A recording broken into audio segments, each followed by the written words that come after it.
Мен қарапайым отбасында тәрбиелендім. Үйдің үлкені, менен кейін екі сіңілім, екі інім болды. Ата-анам да қарабайыр тіршілік кешті. Әкем құрылыс саласында жұмыс істесе, анам дүкенде сатушы болып қызмет етті. Ата-анамыз таңнан кешке дейін жұмыста болғандықтан үйдегі тіршілік өзімізге қарайтын. Бірді-екілі малымызды суғарып, жем-шөбін салу, үй жинау мен су тасу, тамақ жасауды өзара бөлісіп алатынбыз.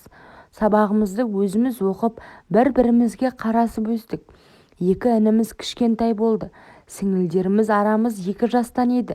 Сабақта екпінді болдым. Сыныптың активистер қатарында болдым. Түрлі іс-шаралардан қалмауға тырысатынмын. 8-ші сыныпқа келгенде алғаш рет жігіттен хат алдым. Ол өз сыныптасым Берік болатын. Сыныптың атаманы өзі әдеміше келген. Бойшаң жігіт қыздардың бәріне ұнайтын. Маған хат жазып, сезім білдіргенде басқалар түгілі өзім де таң қалдым. 1-2 айдай сынап көргім келді. Сезімін шын жақсы көре ма деп. Шынымен ізімнен қалмай жақсы көрді. Бірақ 9-ші сыныпқа барғанда шынайы қыз-жігіт болайық, оған дейін достасып жүреміз деп айттым. Ол да келісті. Жақсы дос болдық. Үнемі дискотека, вечерлерден соң шығарып салатын. Сөйтіп жүріп 9-ші сыныпқа аяқ бастық. Біз дос боп жүріп, бір-бірімізге бауыр басып, достығымыз шынайы махаббатқа айналды.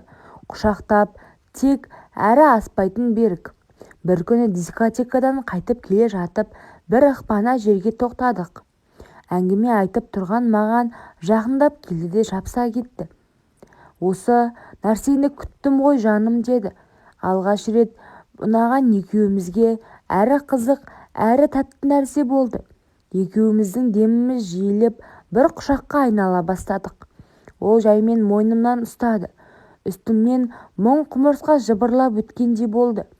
Оның қылықтарын қызық көріп, қайдан үйреніп жүрсің дедім. Ол ағамның телефонында жаман видеолар көп. Содан көрдім деді ентігіп.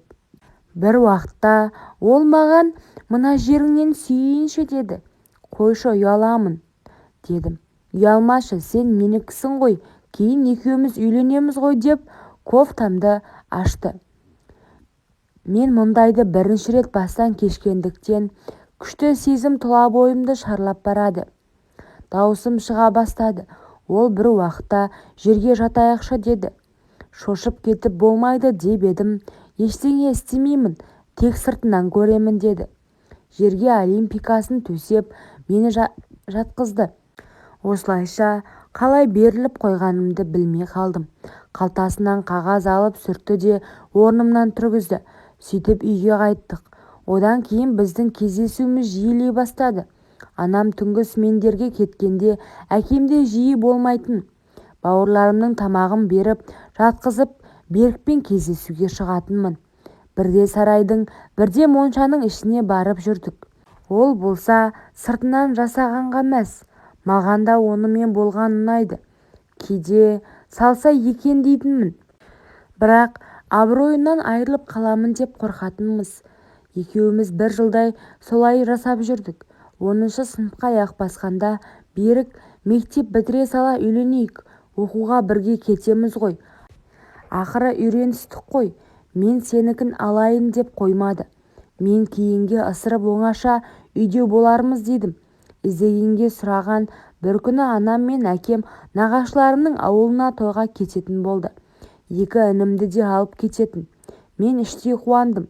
Олар кеткен соң кешкі уақытта малдарды жайлап, тамақты ертерек істеп, 3 қыз ішіп алдық. Сөйтіп сіңілдеріме ерте ұйықтайық деп жаттық. Алдында сарай ішіне кілем төсеп, көрпе жайып қойғанмын. Берікпен де сөйлесіп қойдым. Сіңілдерім ұйықтап қалған соң түнгі 12-де Берік келді. Үйдің сыртын құлыптап, сарай ішіне кіріп іліп алдық. Берікке айттым. Бірінші жаман нәрсе көріп алайықшы деп. Екеуміз бірге болып неше түрлісін көріп тастадық. Осылайша ол мені қыздық күнімнен айырды. Біздің махаббат майданымыз жалғаса берді. Тек көтеріп қалмауға тырыстым. жасырынып талай кездесіп жүрдік. Сөйтіп жүріп мектепті де аяқтадық. Жоғары оқу орнына тапсырып, мен оқуға грантпен түстім. Жігітім түсе алмайды. Сөйтіп ақылы оқуға түсем деп жүргенде оның әкесі қайтыс болды. Мектеп бітіріп үйленеміз деген ойымыз іске аспады. Мен Қарағандыға оқуға кеттім. Ол ауылда қалды. Әкесінің жылынан соң үйленбекші болдық. Бірақ тағдыр бізді бір болуға жазбады. Өзімді Беріктің әйеліндей сезінетінмін. Талай әдемі ыстық түндерді өткіздік. Бір жылдан соң заңды келіншегі болатынымды ойлап армандадым.